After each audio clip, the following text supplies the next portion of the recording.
Hello guys, welcome to new video series on Google Data Studio. In this video, we are going to cover the basic introduction on Google Data Studio.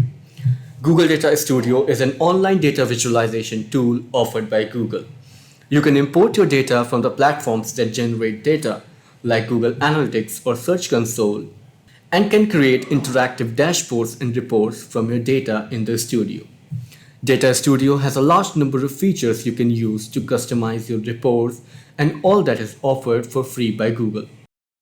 Open Google Data Studio. Your page should look like this. All you need is a valid Google account to start using the studio. Sign in and you will be directed to the main page.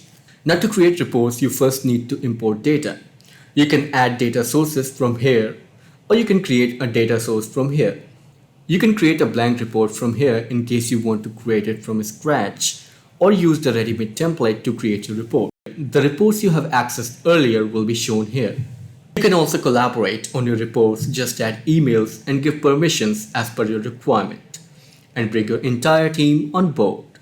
There are three types of access you can give. View access will allow users to only view the report. Edit access will allow them to modify the report. Owner access gives you complete control over the asset. By default, you are the owner of any Data Studio asset that you create. So this was just the basic introduction of Google Data Studio. Don't forget to subscribe because in the next videos we are going to cover how to connect data source and create reports and much more. I'll see you in the next video and thank you for watching.